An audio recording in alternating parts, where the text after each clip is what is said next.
Hello everybody, thank you for checking out slingping.com. I am Todd Silver, and tonight we are here at the Nutty Irishman in Farmingdale to interview my guest today, Decadia. Decadia, thank you so much for joining us tonight. Thanks for having us, Todd. No problem. Now it's an 80s party here at Nutty Irishman in Farmingdale. Everyone excited for that? We're excited. Yeah, as you can see, we have our fringe and our leather, and we're ready. Now what special things do you have planned for us tonight? We're going to do a little bit of drinking game with the game Simon. Very cool. And then we bring everybody back to the 80s from the first song to the last song. So. Nice. And you have shirts that you're giving away also? We didn't bring the t-shirt cannon with us tonight, but I have a pretty good arm, so I'll try to aim for the back of the bar. Cool. Alright. So I know you guys have played here before, right? Mm-hmm. What makes the Nutty Irishman such that great place that all the local bands and cover bands come quite often? What makes Nutty Irishman the place to be? Really good tap beer. Okay. I'm sure everyone takes care of you over here at the bar?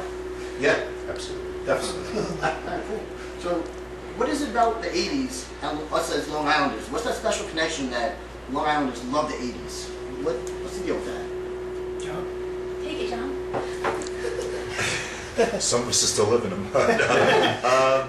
But just the music itself. The music itself. I mean, I don't know if it's so much the culture. It's just memories. You know, a lot of us, especially in our age group, we went to high school back in the '80s, and it was a great time. It was a great time to grow up. You know, it was before cell phones and all these things today that you have. That, we all played outside instead of in front of our computers. You found things to do rather than.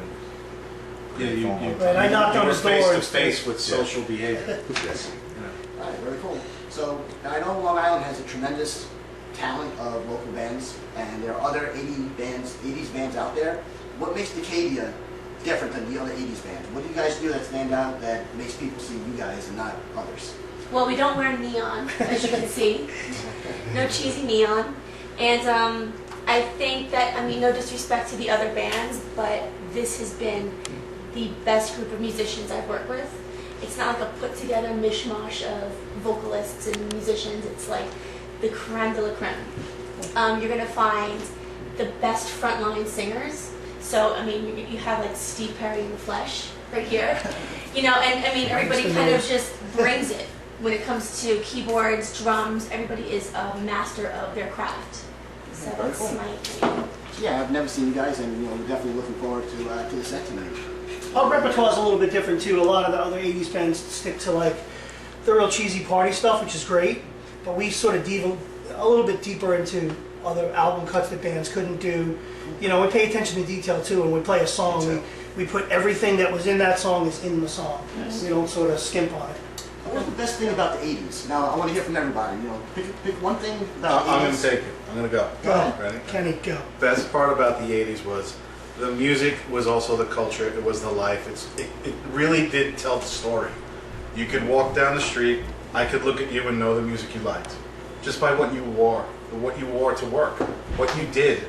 And by the music you liked, I can tell where you hung out. I know where you went. I know what night you went out. There was a new wave night. There was like a heavy metal rock night somewhere. There was like a jockey type of sports rock in the 80s. People went out all the time. And music really did make it happen. Like today's world, Facebook, YouTube, makes people sit home. In the 80s, when MTV hit, it made everybody want to join a band and go out. Like, you didn't just sit at home and think about it. You went out and you did it. And a lot of the people in this band right now really were inspired by 80s music and started learning how to play that instrument in the 80s. And we're still playing instruments today, and we still love to play that type of music. Cool. It was very influential. Nice. So for you, the best thing about the 80s was the music? I thought music just made everything great. Excellent. Everybody went out to have a good time. That's what it was all about. All right. Next, what's the best thing about the 80s?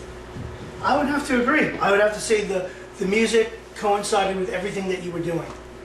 And you can go to a party and it was like there was music playing. It was like the soundtrack to everybody's life. No matter what it was, whether it was the start of hip hop or it was heavy metal or anything like that. Well, to me, I think it was the revolution of MTV. MTV, I was watching it when it came on the air, and I thought it was the greatest thing. Before you heard the song, and you really, unless you watched Don Kirshner's rock concert or a program like that, you got to see live performances usually, or videos that were made to look live. But then when MTV came around, you had the concept video, and brought everything together. You know, it was basically a music revolution. Cool. Yeah. Best thing about the 80s. Well, Janessa was born. I was born in the 80s. Janessa was born in 1983. It's the best. You don't need numbers. They'll see them on the screen tonight. No, but I mean, I do have some memories of the 80s. I guess for me, the best thing that came out of the 80s was puberty. funny.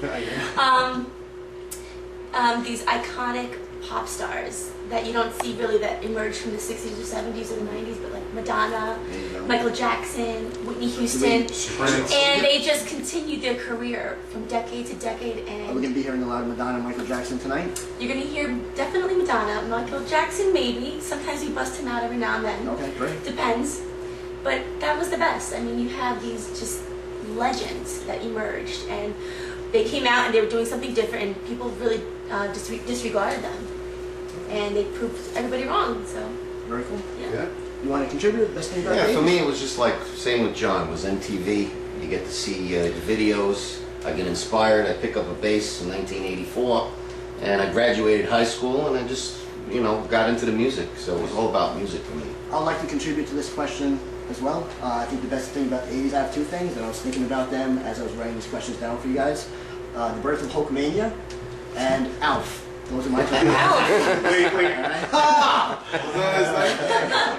Now, when you play, you encourage people to dress up, you know, in the 80s gear. What's the coolest or strangest thing you have seen people wear at your shows? Oh, I got this one. Some of our devoted fans, they call themselves Decadians, and this one fan came with a hat. Do you remember this? I have Yeah. it. It's in my. I have it. He gave it to you? Yeah, that's It was a hat that he made out of 1980s figures, but they all represented members of the band. Okay. Yeah, I remember that. Yeah. That's actually And he gave it to us. Yeah. So that was pretty cool. Alright. What 80s songs do you personally like to play? Like, what's your favorite song to play at a show, at a gig?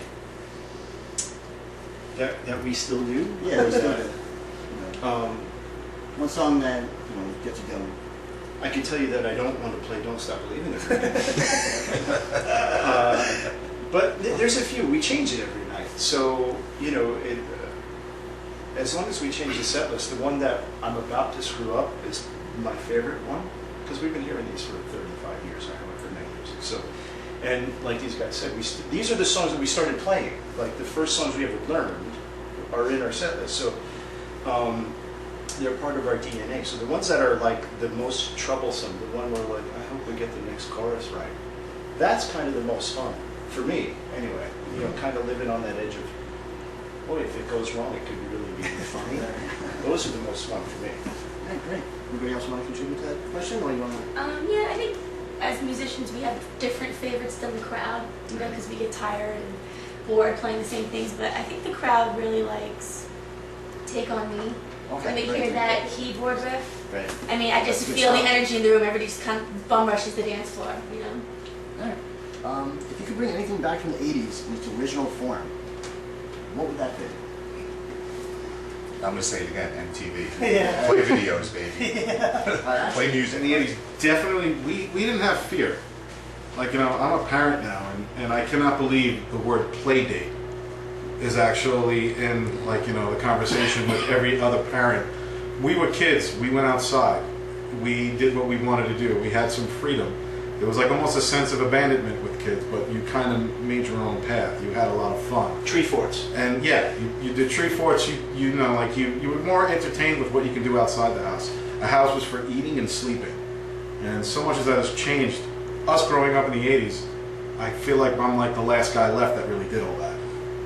You know, and playing this music again just brings me right back to a fun time. That's it. Excellent. So, I'm going to ask you one last question, and I think you pretty much got the answer ready, but just yes or no, we'll go around the room. Do you think reality TV, and this question is from my boy Rob behind the camera over there, he came up with this one. Do you think reality TV killed the video store? Yes or no? What do you think? Yeah, definitely. I mean, you turn on TV, that's all you see is reality TV shows. Right. Real World and Jersey Shore. Now they have some southern reality show that they're airing now. It's Yeah, I wonder if ridiculous. we're ever going to see more than 30 minutes of videos on MTV again. No, Probably because not. YouTube is the new MTV. YouTube, yeah, that's right. Yeah. Yeah, bring back Taxi and MASH. Yeah. Screw this. The thing about reality stars is it blurred the line between people that actually have talent and people that have no talent. Yeah. Well, yeah, but you know, at the same time, it's not reality TV. It's not any product. It's It's all not scripted. anything. It's all script. If people watch it or like it, it's like whatever, you know, if we tune in, then they'll keep doing that. If we were, you know, when it first happened where they started changing the programming on MTV or whatever, if somebody, if as a whole, as a market, we said don't do that, they would not have done that. But we said keep doing this, this is cool. So no, they didn't do it, we did it. Yeah. We all did it. It's a sign of the times. Sign of the times. Yep. It is. All right, so with that being said, we're going to wrap things up. I know you guys are going to go hit the stage here. So Yeah. once again, I'd like to thank my guest tonight, Decadia. We are here at the Nutty Irishman in Farmingdale, where once again, these guys are about to hit the stage. And thanks for tuning in to slingping.com. Rock on. Sling ping. And,